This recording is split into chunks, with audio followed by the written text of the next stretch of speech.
कहां कनेक्ट करना है बच्चों? AC source. ठीक है, V इक्वल टू हो गया V0 साइन ओमेगा t। ये हमने वोल्टेज अप्लाई कर दिया, किसी स्टैंड t पर ये वोल्टेज आपको दिखाया गया।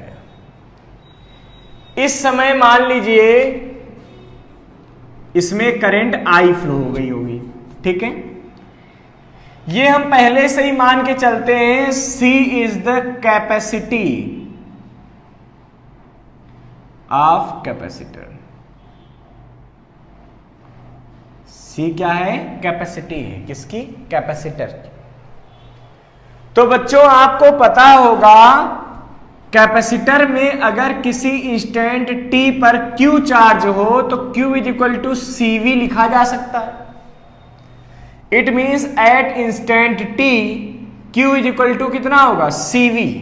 तो बच्चों C और V की वैल्यू क्या है? V0 sine omega t।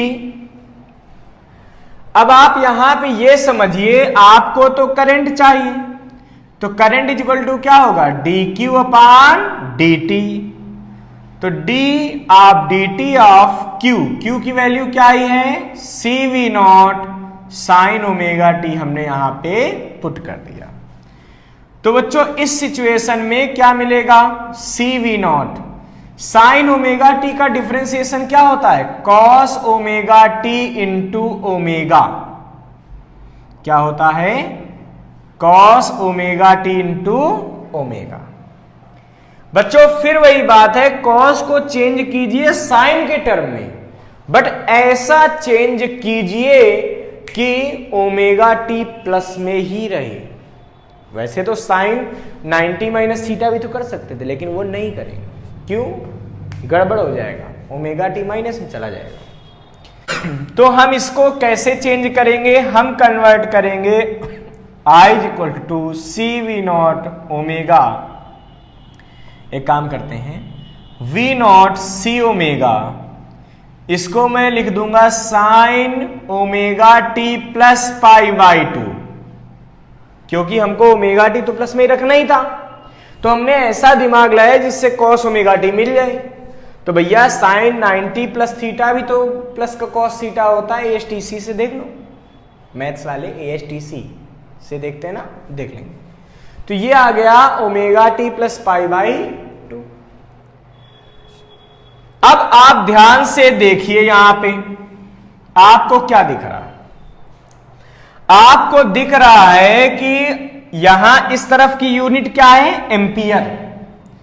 ये साइन थीटा है, साइन थीटा की कोई यूनिट होती नहीं है। देखिए इसकी यूनिट क्या है? एम्पियर।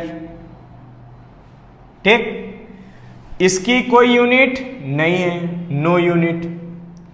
हमारी फिजिक्स ये कहती है LHS में जितनी यूनिट है उतनी RHS में होनी चाहिए।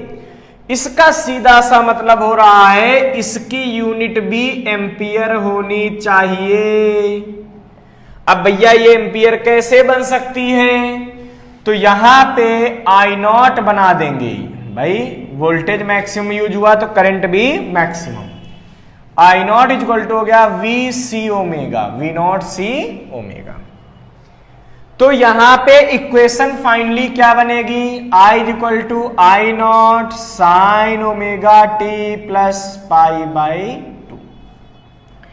बच्चों आप ध्यान से देखिए, ठीक है, ध्यान से देखिए, यहां पे ये करंट की इक्वेशन आ गई। यहां पे हमने पीक वैल्यू ऑफ करंट को लिया क्या है? हमने देखा कि जो पीक वैल्यू ऑफ करंट है वो है V0 अपान 1 अपान C ओमेगा। अरे ये कैसे हो गया? अरे जब चाहोगे रेसिप्रोकल करोगे वही तो हो जाएगा। कुछ हमने चेंज अभी नहीं किया। अरे भाई ये क्या होता है? ऊपर चला जाएगा ना। अच्छा, अब बच्चों देखिए इसका मतलब है I इक्वल टू होता है वोल्टेज अपान रेजिस्टेंस। तो ये कुछ रेजिस्टेंस टाइप का है, रेजिस्टेंस नहीं है, रेजिस्टेंस टाइप का है। इसको हम बोलते हैं रिएक्टेंस। तो 1/c omega is called XC।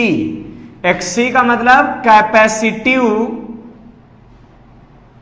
Reactance, and XC is equal to क्या बनेगा 1/2 pi FC। It means on increasing frequency XC decreased inversely proportional है। तो अगर XC और F का ग्राफ खींचना पड़ जाए तो कैसा बनेगा, कुछ इस टाइप, ठीक है।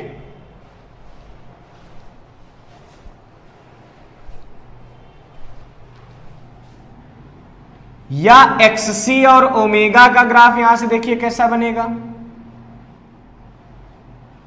वो भी कुछ ऐसे।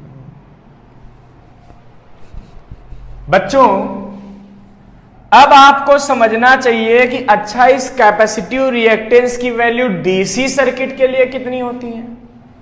तो फॉर डीसी सर्किट, ठीक है, आपको पता है फ्रीक्वेंसी क्या हो जाती है, 0। डीसी सर्किट में फ्रीक्वेंसी क्या होती है, 0। So XC is equal to क्या आएगा 1/2 पाई FC होता है, तो 1/0 means XC is equal to infinite. तो कैपेसिटर जो होता है वो डीसी सर्किट में इनफाइनाइट रेजिस्टेंस शो करता है। इसीलिए याद होगा जब मैंने कैपेसिटर आप लोगों को समझाया था तो वहां मैंने बताया था कि जब डीसी सर्किट के साथ स्टेडी स्टेट में कैपेसिटर लगा होता है तो उस समय उसको कोई करंट हम नहीं देते हैं, उसमें करंट 0। क्यों?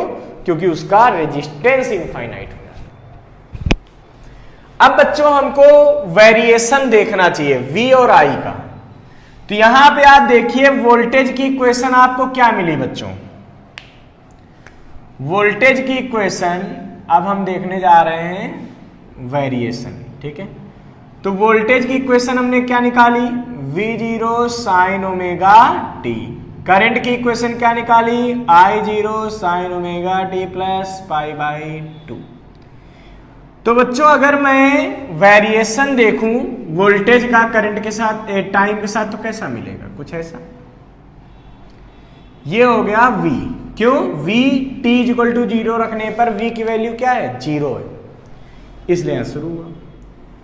अब जब हम करंट को बनाना शुरू करेंगे, ध्यान से देखो, तो जब t 0 रखे थे तो वोल्टेज तो 0 था, बट उस समय करंट क्या होगी, मैक्सिमम।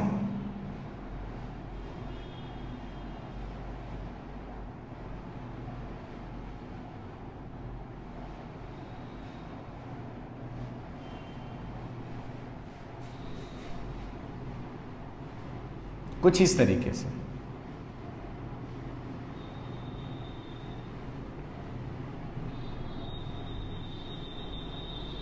ठीक है। मींस अब कर्व करंट का कैसा बनेगा,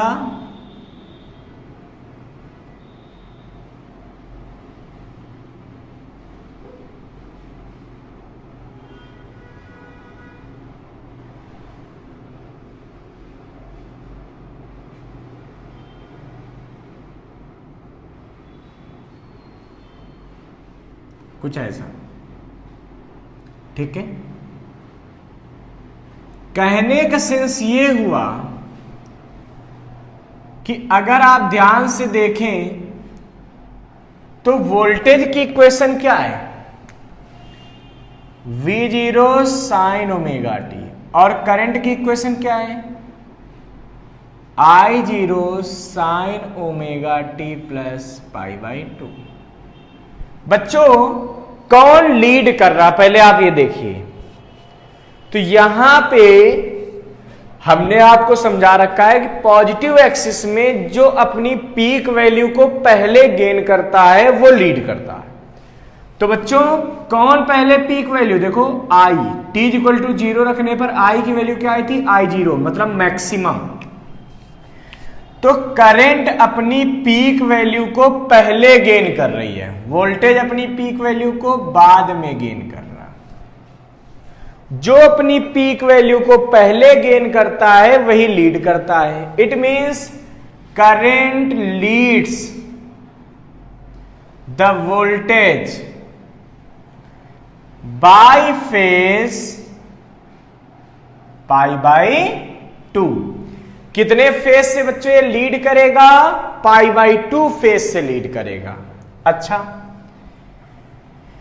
या हम ये भी तो कह सकते हैं भाई आई लीड कर रहा है तो वोल्टेज लैग्स कर रहा होगा, एक आगे चलेगा तो दूसरा पीछे चलेगा। दो ही लोग हैं, आई और वी साथ साथ दौड़ रहे हैं, तो कौन होगा? अगर आई आगे चल रहा है तो वी पीछे चल रहा है, तो हम ये भी कर सकते हैं वोल्टेज पीछे है पाई बाई 2 डिग्री से, ये भी आप बोल सकते हैं। ठीक है, अब फेजर डायग्राम पे आइए।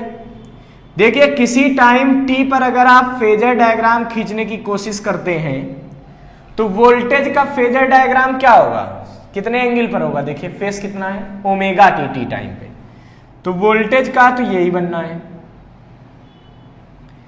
ये वोल्टेज का हो गया फेजर डायग्राम। अब करंट में कितना एंगल बनना है? Omega T plus pi by 2, इससे पाई बाई 2 और ऐड कर दीजिए। तो बच्चों अगर वोल्टेज का फेजर डायग्राम ये बना, ठीक है, ओमेगा टी एंगल पे, तो करंट कहां बनेगा? इससे भी पाई बाई 2 इधर प्लस पाई बाई 2 है ना, तो 90 उसमें जुड़ जाएगा, ये आई बनेगा। अब मैंने आपको बताया था इसको आप रोटेट भी कर सकते हैं। यह किसका वोल्टेज है? कैपेसिटर का, तो VC लिख देते हैं। तो अगर आप इसको रोटेट करते हैं, ऐसे देखिए, ऐसे, तो आप ऐसे रोटेट, ऐसे था, ऐसे आ गया। इसका मतलब जब आप VC को इधर लाएंगे उस समय करंट ऐसे आ जाएगा। ठीक है, या और 90 डिग्री रोटेट कर दीजिए तो क्या बनेगा? करंट अगर इधर बनेगा तो VC इधर बनेगा। इस तरीके से मैंने देख लिया कि जो कैपेसिटिव का सर्किट होता है उसमें करंट लीड करती है बाय फेस 90। देखो मैंने आप लोगों को क्या समझाया था कि अगर एक I और V में कोई भी एक क्वांटिटी आप x एक्सिस में बना लीजिए, तो दूसरी अगर प्लस y एक्सिस में बनी तो वो लीड करेगी, माइनस y में बनी तो लैग्स करेगी। देखिए यहां भी फॉलो हो रहा होगा। वोल्टेज आपने इधर बनाया, अब I इधर कहां बन रही है? प्लस y में, तो ये क्या करेगी? लीड करेगी। तो यहां I लीड ही तो कर रही, देखो जब I को आपने x एक्सिस में कर लिया तो वोल्टेज कहां चलेगा भाई साहब? नीचे।